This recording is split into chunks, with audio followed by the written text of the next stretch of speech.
Welcome along to Betting Weekly Premier League Show. You're with Dan Roebuck alongside me, Nigel Seeley and Jack Wright. Fellas, hope you're doing well. Obviously, we had the Champions League in midweek. Felt fairly wild, certainly the Liverpool game at least. And Nigel, you flagged up the fact that, look, this is a challenging time for bettors because of all the various different competitions starting. So how much do we put on those games in midweek running into the next Premier League fixture schedule? I mean, do we fade teams? Do we leave teams alone? What are you taking from it?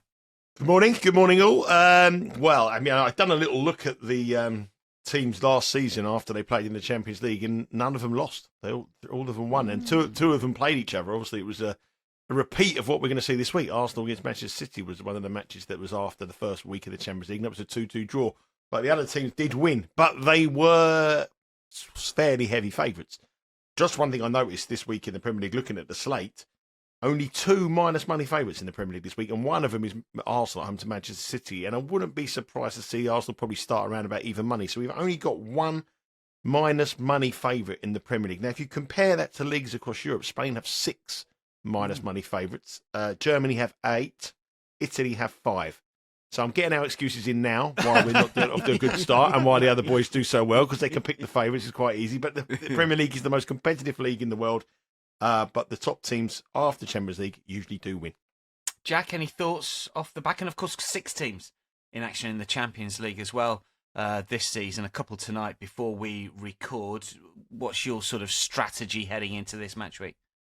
Yeah, you've got to take... hi, both of you and everyone viewing and listening.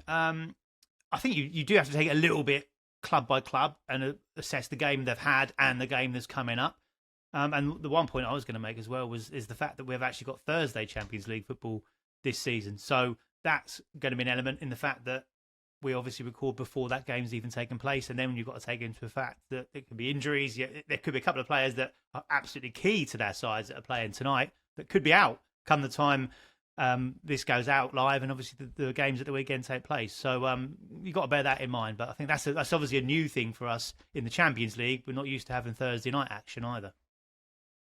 Just one thing before we go, Dan. Obviously, you're going to come on to the stats in a minute, but the other thing is brilliant to have the Premier League back in the format that I love. Low-scoring games, 0-0s, both teams have scored no. I mean, where has this been for the last 2 or 3 years? But it's finally back. I feel in love again with the Premier League. And be looking at some of these matches today and looking at the 0-0 detector was selling on eBay for £4.99 last season. It's now gone up. The bids have gone up. I'm getting about 60 quid for a 0-0 detector at the moment. So things are going well at the moment.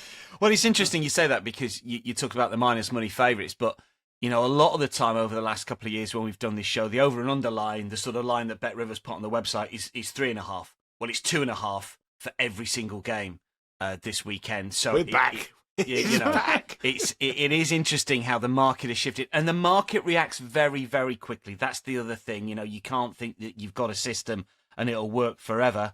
Still waiting for those draws in the Champions League. Anyway, P&L is on the screen for the season so far. If you want more from our handicappers across all of our shows, subscribe to our newsletter.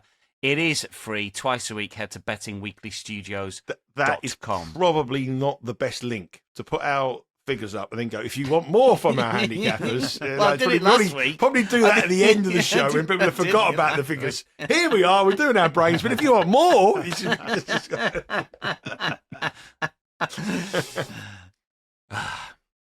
Let's get on to the weekend slate, shall we? I did promise winners last week. We did get. We did look. People can fade us. The boys people can fade us if they think I'm a great fade. Exactly. Come fade me. Exactly. Come fade me. Exactly. Jack made profit last week. I was I was unlucky. Newcastle should have won by more than one. Palace was 0-0 battered in their match. They should have won that match as well. So yeah. But we own a really good slate coming up. We're going to kick off with Liverpool Everton. Merseyside derby. Liverpool plus 120 for the title here, Nigel. And the boys have put considerable chips on this game.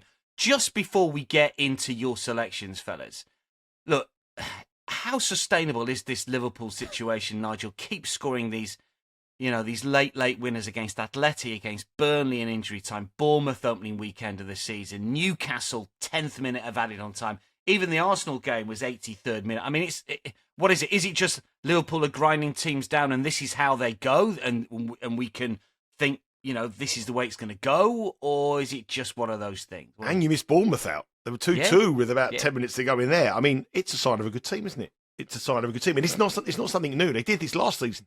They did exactly the same last season. You would say that Liverpool haven't even hit like third gear yet, and they've won all 4 matches in the Premier League and come through a tricky home match and won that in the Champions League. It's a sign of a good team, and it's a sign of a very, very good squad. That when you're struggling at 0-0 or you're struggling in a game at 2-2, you've got 4 or 5 players on who can make an impact and change the game around. And that is what Liverpool have, and that is why Liverpool are the favourites to win the Premier League, because their squad depth is the best in the country, and that is why it is. And also, this is with a dodgy defence. So, yeah, and they're getting into a habit of winning, and Liverpool Football Club are in a habit of winning at the moment. Jack, I mean, in play, are we looking, last 10 minutes of games, do we start to look at overs in Liverpool game? Do we start to, back them to score the next goal, when it's critical? Is that an angle in for bettors? I think you can't go wrong, really, if you're looking late in the game and they're chasing it and they need a goal. They generally find it, don't they? They have that belief. That's one thing. But also, like I say, Nigel mentioned it, the squad there. How many sides in world football have that ability to go, like Salah, Isak started last night and Ekitike came on. They've got so much rotation in those forward areas that would walk into pretty much every top 6 side in every top league, really, to be fair. Or each of those players would find a home somewhere at the top end of each league. They've just got that ability to do it. But so they've got the ability, but also they've got the kind of expectation to do it as well. So, yeah, if they're chasing, you expect them to be winning corners, having loads of shots, scoring goals. So, what we're expecting then for the Merseyside derby is lots and lots of goals by the looks of things, certainly late. So let's get some picks from the boys, shall we? Nigel, you're first up. What are we looking at? Laddering this? Over 4.5, over 5.5 late goals? What's the play? No, we're going under 3 at minus 113, and we're going straight in with the 2U picks. Straight away. First match, Liverpool-Everton, Merseyside derby. I think obviously Liverpool had an emotional night, another high on that match against Atletico Madrid. Obviously, Simeone got sent off. The Jota influence come in before the match as well. Liverpool were pumped up. They got off to an early start, got clawed back. That would have taken a lot out of them. And then the worst match you want to have after that kind of match is a Merseyside derby against your arch rivals, who are playing very, very well at the moment. Jack Grealish won his very first player of the month this season. Felt he deserved it. Looked like the former player that we've seen before he moved to Manchester City. And this is a fixture that historically is low scoring. Last season, Liverpool won it 1-0. The season before, it was 2-0 and 2-0. Prior to that, 2-0 as well. Not many wins for Everton on the road here. Liverpool have a good record, but they don't beat their neighbours by a huge amount of scores. Defensively, Liverpool are a little bit of a problem. They're not. We worry about them, but I don't think Everton have that real massive threat in attack. Their midfield creativity is where their strength is, and their hard-working midfield will cause Liverpool some problems. Grealish will cause them problems, but I think this will be tight. David Moyes' side will set up very, very defensively to come here and frustrate Liverpool. Liverpool have been using a bit of luck. Burnley almost did the same kind of tactic to perfection last week before a last-minute penalty from Salah. And I just got a feeling here this is going to be low-scoring. Everton have been really well last time out. They drew 0-0 against Aston Villa. Their only loss was on the opening day against Leeds, 1-0. 7 of the last 8 matches between these two sides have seen under 2.5 goals. Cash, we're going 3 here. You've got to go back only once, I think, in recent history where there's been this match was a 2-2. No, I don't think you've got to. I think you've got to go back a long time. 5-2 it was in 2019, the last time that this cashed. If you bet over 3 goals, it cashed. 3 goals with the push as well makes it appealing to me. I know Liverpool are playing well. They're top of the table, but Everton are a fast improving side. I'm very keen on Everton to finish in the top half, I've said all season. Liverpool doing what they have to do, but not impressive. This is a tough match. I expect Liverpool to win it. I expect them to grind it out. I think a 1-0, 2-0 Liverpool win. But 3 goals on the Asian handicap. Only way we're going to lose if there's 4 at minus 113, I think is a great bet in a derby match. And I think as well, Jack, we saw sort of Everton revert to type a little bit because we thought there might be goals last week, but Moyes can shut it down, and you tend to think that he would take a point at Anfield all day long if he could. What's your one you play here? Exactly right. And my one unit players exactly the same as Nigel's. Under free agent total as well for all those reasons. And you point out David Moyes, we've seen him a little bit more expansive from him. But when he knows he needs to lock it down, he's got that pragmatic side that we've kind of associated with him over the years, and we should expect to see that. As we generally do with Everton going to Anfield, it's a massive game for them, of course. They don't want to get embarrassed. They don't want to let it become an open contest, even with those better players they've got in those forward areas now. They want to keep it really, really tight. Maybe not quite that same template as Burnley, but certainly a similar one I would expect. Try and quieten the crowd down as early as possible, and then get a foothold in the game, and then see if they can nick something a little bit later on. But yeah, from going on a Wednesday night and that kind of game for Liverpool into an early kickoff on Saturday, where's Jurgen Klopp when you need him? He would be having an absolute field day in front of the cameras for this one. He would be box office. But I'm not sure this game's going to be either. So yeah, just to reiterate those stats that Nigel trotted out there, 10 derbies at Anfield, or the last 10 derbies at Anfield between these two sides now. An average of 2.3 goals per match only, and that did include that big one that Nigel talked about earlier. This bet wins in 8 of those last 10, 1 push and just that 1 loss. 1-0 here last season in April, so not too long ago either, with the same managers involved. Say 6 wins and a push across the last all venues over the last 7 games as well. So yeah, for me, early kickoff, tired Liverpool, stubborn Everton, under free agent total looks an absolute lock. 1 unit for me. Just one other thing to add to that as well, in those last 10 fixtures between these two, this is probably the best version of Everton that we've seen in those last 10 games. Fair. So this makes it a lot closer match. Liverpool were at the top of the table. Everton were fighting relegation. Everton aren't a relegation team this season. Yeah, Klopp used to hate those 12-30s. 2 12-30s for Arne Slot in his time at Liverpool. Liverpool have won them both. Both have been under 2.5. Let's get some quick leans on Brighton Spurs from the boys here. Brighton are plus 123. Here, shortest price they've been to beat Spurs at home ever, I think. Nigel, we playing Brighton just over even money, or a Spurs at just over 2-1 plus 205 a bit of value? What do you think? There's nothing I've seen to justify Brighton being the shortest price they've ever been against this Tottenham side. I think this is the best Tottenham side for a long, long time, with a very decent manager, playing really well, look very organised. It'd be nothing like the matches that we've seen in these two sides over the course of the last few seasons. There've been goals galore. The crazy matches involving Postecoglou, it won't be like that. Thomas Frank is very, very different in his approach. His Tottenham side looks a real proper team for the first time in ages. And I've got a feeling that Brighton manager, Tony Bloom has talked about his side wanting to push on and make the Champions League. They're in 13th over the 4 matches. A disappointing defeat against Bournemouth here. If they lose this match, they could potentially be in the sort of bottom 3 after 5 matches. Husler could be under a little bit of pressure here. I'm not saying that, only 4 or 5 matches, but the expectation of Brighton this season is a lot. Everyone spoke them up as someone to break into the top 6. It hasn't really happened for them. Tottenham, on the other hand, looking good and doing really well without key players. Good signings, good manager. Again here, I think the market here is absolutely fascinated with goals on the basis of what we've seen over history. But this isn't going to be like that. Tottenham grinded out a 1-0 win last time out against Villarreal. Very different Tottenham side, and I like under 3 goals again here on the Asian at minus 127. Totally against the way that the public conceive this match to be, and also the totally opposite and how it's been in the last couple of seasons. Different manager, different Tottenham. Brighton under pressure, under 3 goals. Asian minus 127 with 3 a push. Jack? Well, you can tell me and Nigel are separated at birth. Under free agent total for me as well, minus 127. Absolute goals galore in recent history, but this is Thomas Frank Spurs, and that is a different Spurs. You've seen it already, and what has really impressed me about Thomas Frank is that he's landed his styles and his defensive processes and his organisation in a matter of a handful of matches. I think that's really, really impressive, how they've tightened up so much defensively. And so you look across the two sides at the moment. Brighton haven't cleared this line this season at all. 2 wins, 2 pushes. They create but miss chances. That's what they've done for the last few seasons. So don't get too worried about the expected goals with them, because it's just a common theme that they will create those chances, just not take them. And I think Spurs have got that defensive unit in place now, which will make it very hard for them. Spurs 3 wins and 2 pushes across all competitions after that 1-0 win in midweeks. They had the early kind of slot for their Champions League tie, and it was at home as well. So not too much of a problem for them then going here on a Saturday afternoon in the UK. And what Thomas Frank said was he praised their strong foundation, and he said that being organised was a big focus on it. So he's proved it. 4 clean sheets in 5, only 1 goal against. Very un-Spurs-like, but this is Thomas Frank.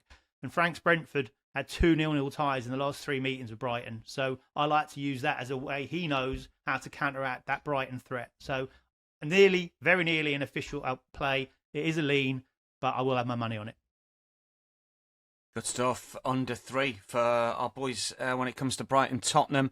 West Ham Palace, we have got Jack's Hot Dog in this one. Jack's Hot Dog cashed, of course, last week. West Ham, who lost to Spurs, of course, and Graham Potter's in real trouble. Is the favourite to be the next manager to go around about -150. But Palace did let bettors down last week, and they're pretty short. I mean, they're unbeaten in 16 here, but they're not winning that many. What's your hot dog here? Give us your thoughts on West Ham Palace, Jack. Yeah, well, my thoughts on West Ham is they are absolutely shocking at the moment. Sorry, Ray, who's our resident West Ham viewer, but they just look terrible. Was that win against Forest going to be the turning point for them? Or was it just an outlier? And it looks very much like an outlier. They concede a goal, their heads drop, and not only on the pitch, but you look at Graham Potter and his body language. He's kind of stroking his beard. He's looking as if he's got any chance of turning it around. He looks as if he knows he hasn't. So my hot dog here is a big price. It's Maxime Lacroix, over 0.5 shots on target at +400. The player, obviously, Nigel's talked about a lot that he likes for his defensive processes.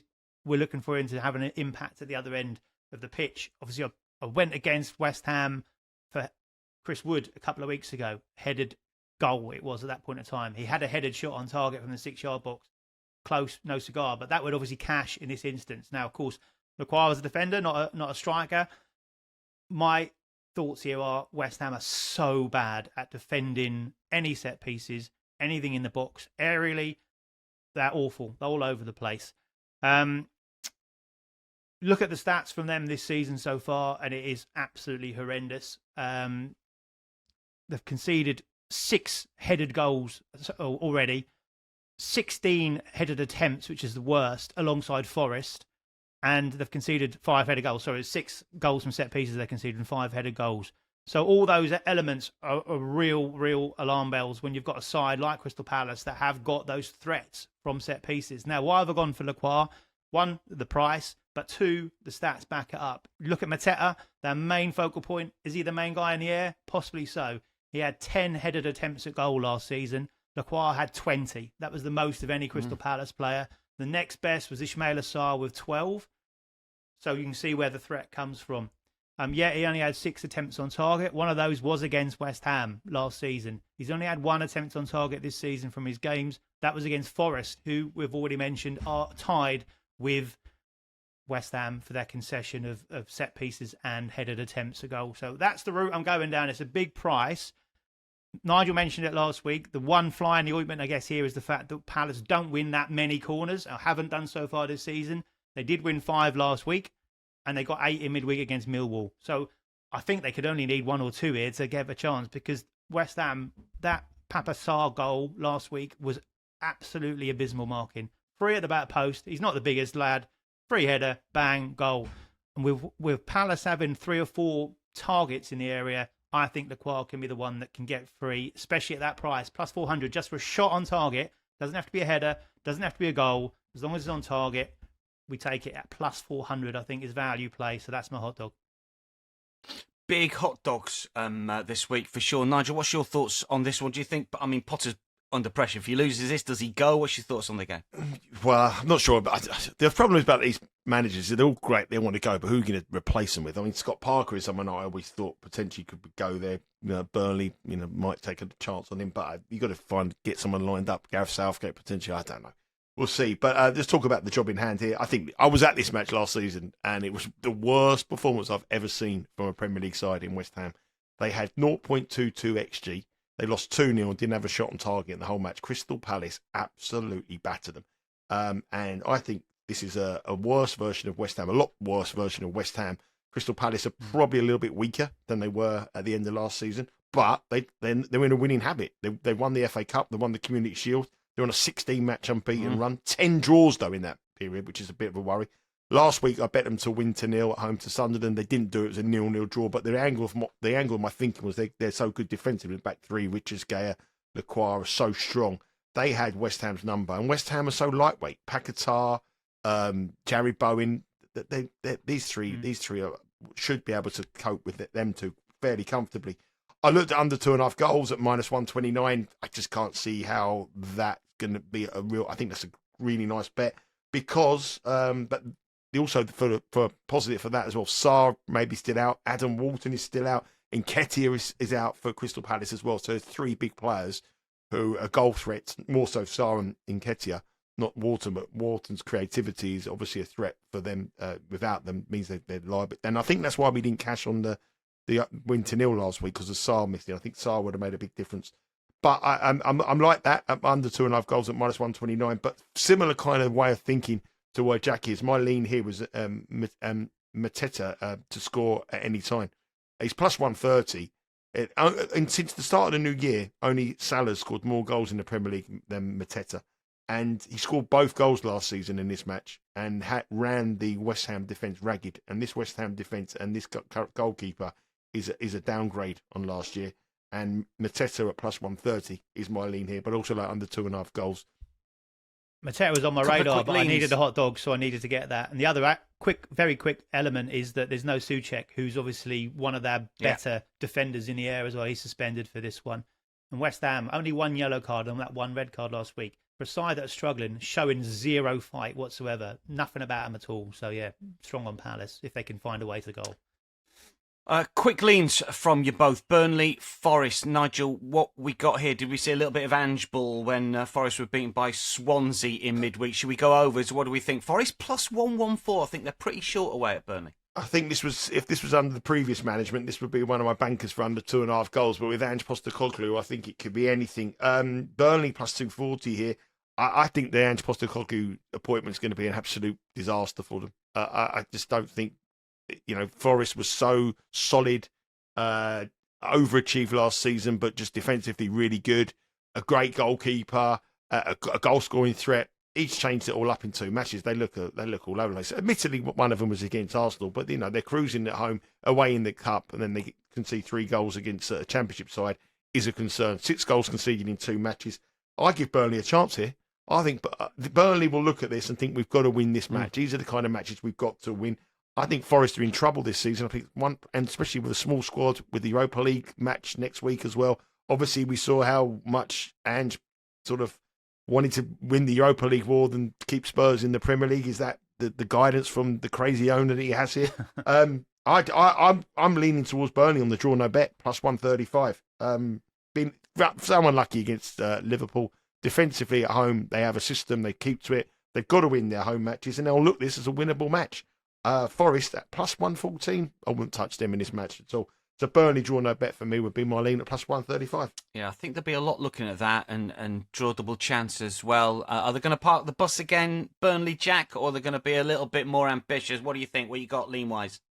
I think it'll be a similar template purely because they're against Ange and they can do it. If it was Nuno, it would have been a complete standoff. But this is the poster campaign for a terrible managerial appointment, isn't it? It's like polar opposites from Nuno to Ange. Outside of a transfer window, it's bonkers. I have gone under 2.5 goals because I can't really. Burnley just haven't got that cutting edge, but I think they showed last week they are very, very strong defensively, especially against a physical presence like Chris Wood, and the fact that Forest scored 3 goals, got the 5th lowest expected goals in the league. I can't see how this turns around. Again, like Nigel, I'd be all over this like a rash if it was Nuno in charge. The question mark is still there with Ange, so it's a lean rather than an official play. But under 2.5 goals is what I landed on in the end at -129. Leans as well on the Wolves-Leeds game here. There's been money for Leeds, money for unders. Nigel, in fact, we have got a 1U player. Yeah, I was going to say here, come on, Sorry. hang on a minute. Sorry, he wants to call it a Leeds who's got more of a chance. yeah. All right. It's a 1-unit play from Nigel. Wolves have struggled, as we know. They've got good chances against promoted sides over the next sort of month, 6 weeks here to get some points on the board. I looked at the headline here on one of the websites saying, Pereira close to new Wolves deal despite 4 defeats. Close. I grabbed the contract and get his name on it as quick as I could at the minute. Nigel, your 1 unit play. What do you think here? That's very similar to we're minus 17 units, but if you want more picks from the guys, very, very similar. My way of thinking here is anti-goals again. There's an anti-goal thing. I mean, I'm not going to be anti-goals all the time. There are some games a bit later on, but I think this is going to be it's going to be uncle goals. Both sides here in real, they just want to pick anything up they possibly can. The only thing that I will say to you here, you mentioned about promoted sides. Wolves matches against the last 10 against newly promoted sides in the Premier League, 8 wins, 1 draw, and just 1 loss. So they tend to beat the newly promoted sides. They're plus 170 to win this match. They haven't won a match yet this season. 4 matches, 4 defeats in the Premier League, and Leeds come in with just 1 goal. So it's going to be an edgy match. If Wolves lose this, then this is serious problems for them. If Leeds lose this, then they're going to be languishing towards the foot of the table as well. So it's to me, I think it's more of a mustn't lose match rather than a must win match. I think a draw would probably be both sides would like to steady the ship a little bit. Obviously, for Wolves fans, this is more important, I think, for the Leeds. Both of them have out their main strikers. I believe here, Joel Pero still got a calf injury. Tran Larson is out as well, so that takes the goal threat away again. Under 2.5 goals is one of the lowest on the coupon this week. It's minus 157, which is a little bit too low. But in a season where both teams to score no has been cashing, a brilliant tweet from you, Dan, earlier in the week about that. It's a 40% ROI if you bet both teams to score no on the season so far. I think this looks a perfect both teams to score no. Both main strikers out, both teams struggling for goals. Wolves no wins. Leeds just 1 goal, which was the opening day of the season at home. Haven't scored on the road. Lost 1-0 against Fulham. Lost 5-0 against Arsenal. Both teams to score no, minus 121. Strong one you play from Nigel. Jack, you've been copying Nigel's homework on the bus to school again. Is he? Apparently so. That's what I do. So, yeah, exactly the same bet. Both teams to score no, minus 121. That's my lean. And let's speed this along. I've got nothing further to add. That was perfectly well reasoned by Nigel, as you'd expect. So let's crack on. Manchester United versus Chelsea we can talk about next up here. Chelsea favourites here. Haven't won at Old Trafford for quite some time. Chelsea plus 138. United plus 175. Chelsea off the back of that Bayern defeat. We have got Jack's 2-unit play here. Jack, we backing Chelsea, backing United to bounce back. What's the play? I am going Chelsea. Tyno bet, minus 139. Played it a little bit safer here rather than just going on the money line. They're plus money, aren't they? 2-unit play, yes, for it. I just got to fade Man United. Look, Man United have got the week off. I'll say the week off, obviously on the trading pitch. And Chelsea have had that really tough game against Bayern Munich. That's I'll say it straight away. That's the one thing that is the only concern in this one. But watching Manchester United play I just can't help but fade them when they're up against a side that are streets ahead of them. Chelsea are miles clear of Manchester United at this moment in time. Man United still look terrible defensively. They still look like they're leggy in midfield and get bypassed by runners into the box. 3 attempts in the 3 headers in the box for people like Phil Foden, runners off the Man United midfield. And to give Erling Haaland the freedom of the Etihad, he had the whole half to run into for that second goal, and not far off that for the first one either. And he missed from 3 yards. It was just bonkers. That could have been 5 or 6 for Man City. All right, Donnarumma's pulled off a couple of decent saves, but they could have battered. And City didn't play that great either. Let's not make no bones about it. And the alarming stat for Manchester United, 31 games in charge under Amorim now, 31 points. No side has picked up fewer points in that period of time since Amorim has been in charge of the 17 clubs that have been consistent in the Premier League. So not including the newly promoted sides or the relegated sides. That's absolutely shocking. He's got a win rate of 26%, which I think you have to go back about 120 years to find a Man United manager with a lower win rate than that. 4 points from 4 at the start of the season is the worst Premier League start since the number 1 season in the Premier League, 1992, 1993 for that. And he has said he's not going to change. Yeah, he's come on Lost record. The first 3 that season, went on to win the title. Lost the first 3, went on to win the title. Well, nothing with kids, will you? That was a few years later. Who comes third that season? Who come third that season? I can't remember. Oh, yes, I can. That's the glory years. Anyway, we will move on. I think QPR were 5th. I think you're in the top 6. Where did it all go wrong? Exactly. This show was in profit that season as well. It was incredible. No, I don't believe that. I believe Norwich third and QPR 5th. I don't believe that. Sorry, Jack, to continue. But Anyway, Amorim said he's not going to change. We all know that phrase about, like, if you expected something different but you keep doing the same thing, it's the definition of madness. Well, I think he is going mad. He is going mad. So 4 wins in 15 at home in the Premier League under Amorim is a ridiculous stat. And of course, if Chelsea don't win it, if they tie here, we get our money back on the bet. That's why I've gone a bit safer with it. Obviously, if they do win it, we get a full cash at -139. But I just think Chelsea got the players to take advantage of this Man United debacle defensively and in midfield. The likes of Neto, Palmer, who's coming back to his best. A great goal, nearly an awesome second goal ruled out last night for offside. João Pedro, even Cucurella, who's getting into those mid spaces that I think Man United are going to have all kinds of problems trying to track him. And with Dorgu pushing so far up and the space behind him for Neto, I think it's a recipe for disaster at Old Trafford. So Chelsea, the joint top scorers, and their expected goals are the third highest. So that process ties in. And Man United conceded 10 big chances this season.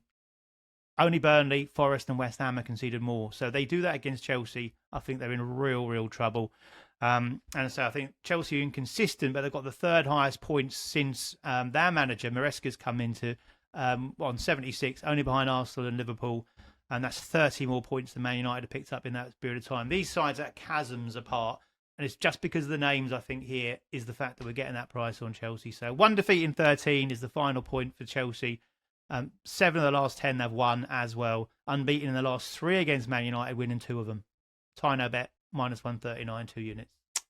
All in the Blues, 2 you play for Jack. Nigel, this was nearly an official play for you, just couldn't quite grab the price on this one, but might be one that you're going to bet anyway. Well, tell us all. I like Chelsea to win, +138. I think that's a big price on the money line. I'd probably go straight in on that rather than a draw on a bet because of all the reasons Jack said. Chelsea road matches have scored, there's been 14 goals in 3 matches involved. They've been very, very entertaining on the road. Over 2.75 goals I liked here at -125. No Kuna for Manchester United, who was their best player in the first match against Arsenal, and then obviously without him, they don't look the same. Same old at Manchester United, and he mentioned him, Jack Wright mentioned there, Cole Palmer, +180 to score at any time. This is a Man United side that conceded 2 goals against Burnley in their last match and celebrated that 3-2 win as though they won the Champions League. So that shows you what trouble they're in. Cole Palmer, me, anytime goal scorer, +180. I was hoping it would be $2 so I can get the hot dog on this one because I think that's a great bet. Because, as Jack said, I think Chelsea, if this was any other team showing the statistics that Manchester United have done at the start of the season and in Amorim's and under his reign, I think Chelsea would be starting about -138, not +138. So I can see Chelsea covering the 2.75 goals on their own, and I think if they do that, Palmer scores +180. Palmer over 2.75. Chelsea on the money line. Should be a same game parlay, that shouldn't it? Yeah, but let's bring it back. We'll be bringing it back very shortly. We need it. Get the petition into the government. London derby late on Saturday, 3 p.m. Eastern is Fulham Brentford. Nigel, leans wise, what you got here? Fulham even money. They were minus money, but they're evens now. I don't know. I can't back them at that sort of price. Brentford, I'm not quite so sure about. They did win in the League Cup on pens in midweek. Any angles in for Pontus here for bettors? I think this is a really, really difficult match to call, but I think it's the hardest one of the two. I think both sides are the jury's out whether what they're going to do over the next sort of months or so. I think the data we have isn't clear enough to have an opinion on what we've seen from these two sides. I think we don't know. After week 1, Brentford was certainty to get relegated, and then they beat Villa, and suddenly they're not as bad as we thought. And then they are the 2-2 drawing and Chelsea, they're all right. And then they beat Villa again. They could be mid-table. We do not know these sides at this moment in time. Fulham, only 1 loss, but only 1 win, drawing. Battled hard to beat a sort of a lacklustre Leeds who didn't offer any attack in a 1-0 win there. Leaning here would be towards goals, though. If I was leaning, both teams to score, yes. -139, over 2.5 is -117. Last season at Brentford, it was the 3-2 win.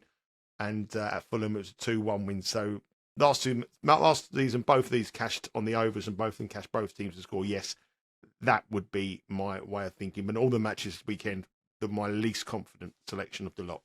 Yeah, 5 of the last 6 between the two have been overs as well. A lot of goals around in this fixture. In recent seasons, Jack, what are your thoughts on this one? We playing overs? We playing Fulham? What do we think? Both teams to score is my lean. It's not mainly attractive price at -139, but it's the way I thought it goes in. I've just got like a 1-1 in my head here. Fulham has just been a bit naff really over this start of the season. Brentford, as I say, with Keith Andrews, they've kind of picked up a couple of good results at home, a couple of bad results away. We're still finding our feet as to what to expect from them. So yeah, it's a no bet really if I want my full advice on it. But if I'm going for a lean, which I am, it's both teams to score yes, -139.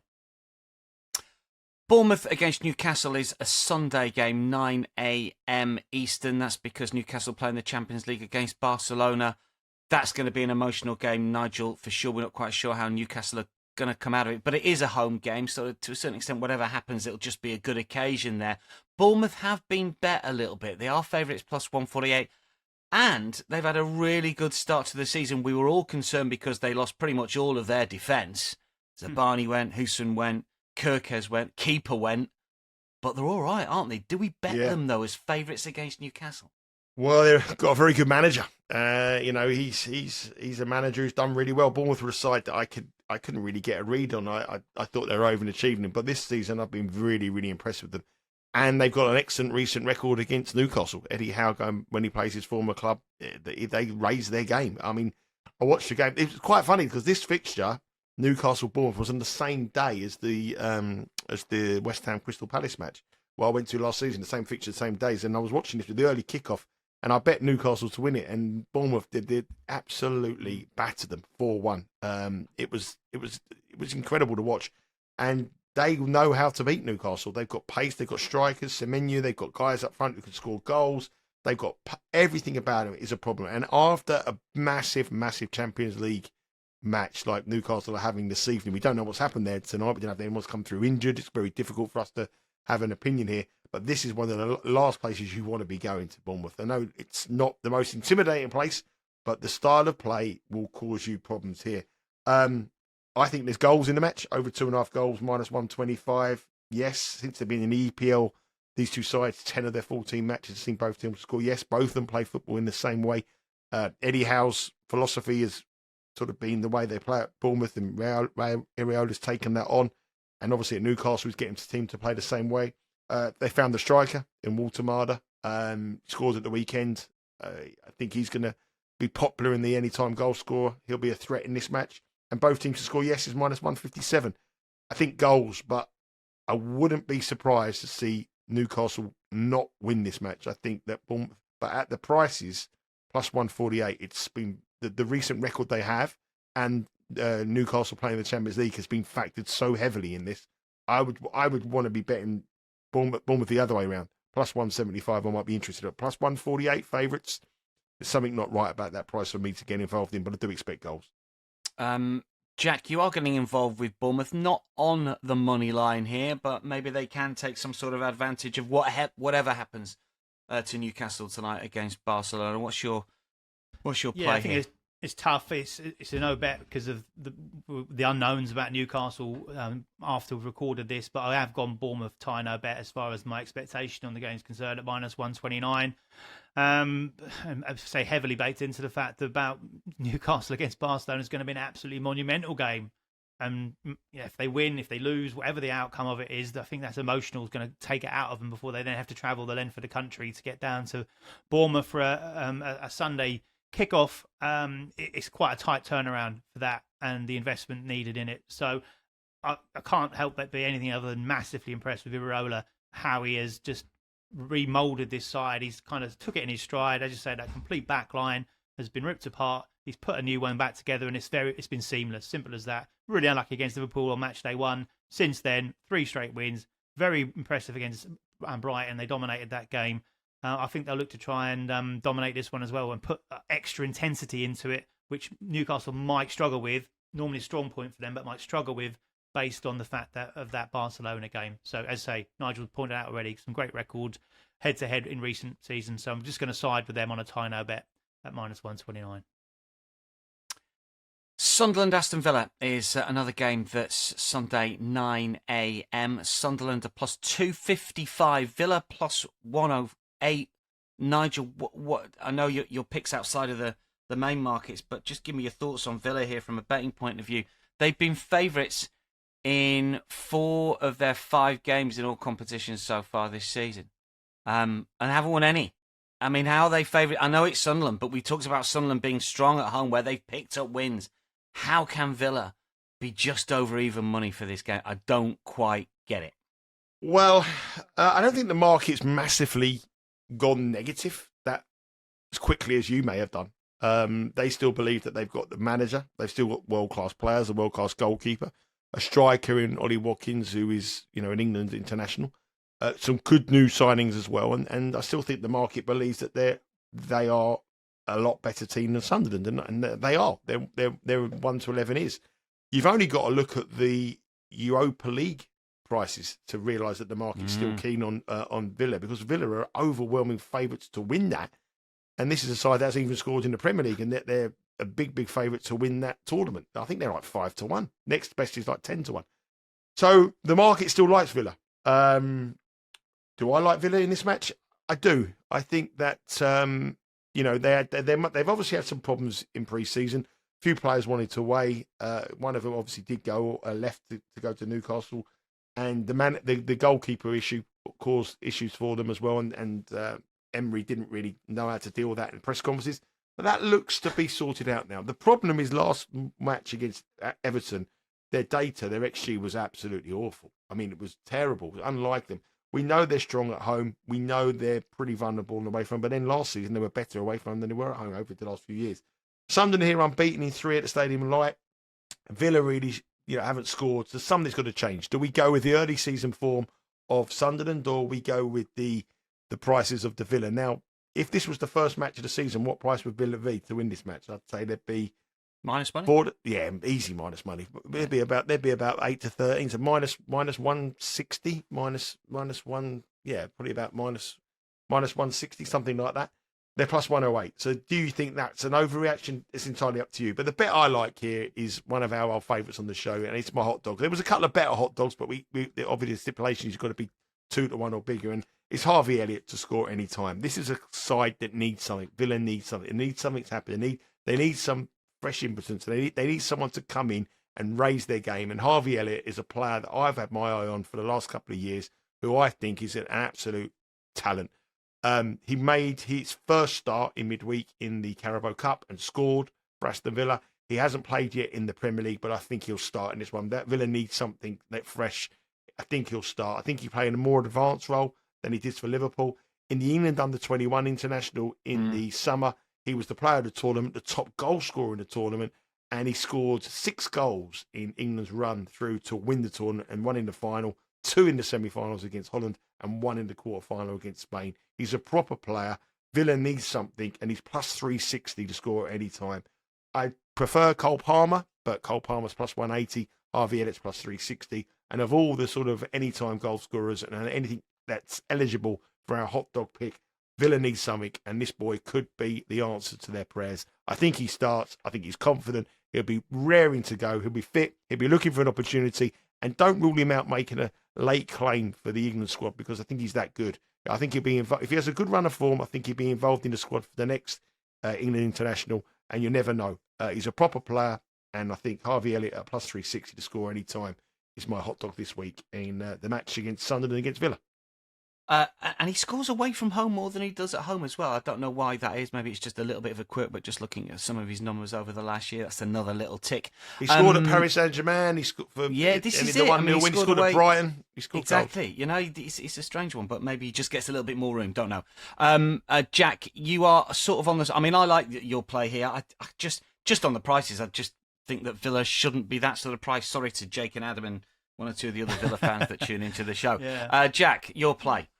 Well, I've been with Villa for much of the season so far, and so maybe they'll be pleased that I'm going with Sunderland on a plus handicap. You're off. Yeah, plus handicap here, plus quarter goal start, minus 103 is Moline, because Villa have just been dire. And it is those underlying numbers as well that isn't just going, they haven't scored yet. The only side in the English top 4 divisions are yet to score a goal in the league. It's just that, so you dig under that, and the numbers are just horrible. I'll zoom into it a little bit on it. Basically, 1 shot on target in that 0-0 draw with Everton. 7 shots only. Ollie Watkins didn't have a shot at all. Obviously their main man. He's just not getting enough of the ball. He's averaging 4.3 touches in the opposition box per 90 this season, which is not a good look for your star striker, which is a career low since he's been with Villa in the Premier League. Only Wolves have generated a lower expected goals tally than Villa, 3.1 Villa's expected goals so far this season. Obviously, they've underperformed that as well, with 0. And so the current average of 0.77 per game is their lowest in virtually a decade. 2015-16 season, 0.71 was their expected goals that season at the start. So a really tough start, and it's been backed up by what the process is. And I think Sunderland have shown that they are a force to be reckoned with. Might well be a bit strong, but certainly a tough challenge on home soil at the minute. They're riding the crest of the wave still. It's going to get tougher for them, but at the moment, I think they'll fancy their chances here. And I'm taking them to get something. As long as they avoid defeat, we'll cash at least part of this ticket. So that's the reason I'm going with them on that plus handicap. Plus a quarter ball, Sunderland for Jack. Let's get to a big game of the weekend. This is Sunday, 11:30 Eastern, 4:30 local. It's Arsenal versus Manchester City, second and third favourites for the title going head-to-head. Arsenal are minus money favourites, as they were for this game last season when they ran out easy 5-1 winners. That was at the start of the calendar year rather than at this early stage of the season. Nigel, we don't know what City have done. They play Napoli in the Champions League. Arsenal were efficient winners at Athletic Club in the Basque Country on Tuesday. I don't know if 2 more days rest is significant. Obviously, City are at home. That might mitigate it a little bit. What's your thoughts on Arsenal City here? We've got leans from the boys. We've got a strong one from Nigel. I think it definitely is a benefit for Arsenal to have that 48-hour extra rest, despite the travel back from Bilbao. I mean, it's a private jet. They'll sleep on the private jet. I mean, it's not like they've got to queue up at customs to go around duty free and, like, try and get a Nando's or something. I mean, this is not hard for us. It's not even an hour and 45-minute flight, is it, to Bilbao? I mean, it's not that. I think that's a huge advantage for them. And City obviously got an emotional match, obviously, with De Bruyne going back to there. We don't know what's happened there, but I think that will be quite a tough match for them. The thing about Arsenal is that I don't think there's a better defence in world football at this moment in time than Arsenal. I think the goalkeepers. I had big question marks about the goalkeeper. I didn't think he would be the right thing. I thought Ramsdale was treated badly, but he's been absolutely brilliant. The defence is superb. I mean, Saliba and Gabriel took care of Haaland last season pretty much, and they learnt a lot from that battering that me and Jack went to. Do you remember that match we went to up there? We didn't see much of it, but it was an incredible. It was an incredible. Incredible performance by Manchester City. But Arsenal are so good defensively here. 5-0 against Leeds home, 3-0 against Forest at home, 2-0 against Bilbao. Only 1 goal conceded, 8 goals at home, no goals conceded. This is a Man City side that the jury is still out on at the moment, apart from Haaland, Foden's coming back a little bit, but as anyone else at the top of the game. Donnarumma is obviously an upgrade in the goalkeeper. Mamouche is out for this one. I think Arsenal will edge it, but minus 115, it's a little bit. I'd want it plus money, I think, to beat Man City. But to boost the price up, if you think about that defence, Arsenal to win to 0 plus 210. That'd be a small angle for me. But I want a little bit more than Arsenal on the money line rather than minus 115. But if they can keep Haaland quiet, they'll win the match. Yeah, I think Saliba, who's missed the last 2, probably be back. I know he's been training for Arsenal. Unbeaten in 5 against City. Jack, tend to think Arsenal will win this one. It's just to get that angle. Just on Donnarumma, I'm not sure about him at all. But, he makes one good save in a Manchester derby, doesn't make a season. Why did Paris Saint-Germain get rid of him? European champions. I'm not 100% convinced. I think they're going to pepper him with corners this weekend. Yeah, he's a Rick in waiting, I think, at the Emirates. Jack, what do you think? Yeah, I've gone both teams to score no as my lean on this at plus money, plus 108, and I'm pretty much exactly the same as Nigel as far as Arsenal keep Haaland quiet. This bet cashes. I can't see a lot of threat outside of that for Manchester City at the moment. Yeah, they had chances against Man United, but I said Man United gave them the freedom the Etihad that day. It will not be anything like that against Arsenal, who will keep it tight, who will keep it very aggressive, very competitive, the best defence without question in the Premier League, certainly. And so, yeah, I wouldn't disagree with Nigel saying they're the best in the world at this moment in time. And they've got so many choices across that back line and a really, really solid, dependable goalkeeper. Good with his feet, but a brilliant shot stopper as well. And decent coming and claiming in the air. And I say that Thursday night into a Sunday, for me, is the swaying factor on it. I take Arsenal to win it. I was close to the Arsenal wins, and there was as a hot dog territory. But in the end, I've just gone with the half side of that. The both teams to score no at plus money. I thought was quite a nice angle in. Both teams to score no in all 5 Arsenal games across all competitions this season, and in 3 of City's ahead of that game after we recorded this on Thursday. Yeah, some good stats point to an Arsenal win to 0. Plenty of Gunners fans will be hoping for that. Nigel, Jack, thanks for your company. Good luck to one and all. We will keep everyone updated via our X feeds. That's a wrap for Betting Weekly Premier League Show Match Day 5. Get your comments in on YouTube. Let us know what you're picking this weekend. Live show 9 a.m. on Saturday. Team news reaction, market movements, the best props from the boys this Saturday. Don't forget about our show every midweek day if you've not come across it just yet. 11 a.m. Eastern. Lots of soccer chat, some brilliant picks from the boys in the Champions League this week. And subscribe to the YouTube channel if you haven't already. We'll be back next week. From all of us for now, though, it is goodbye.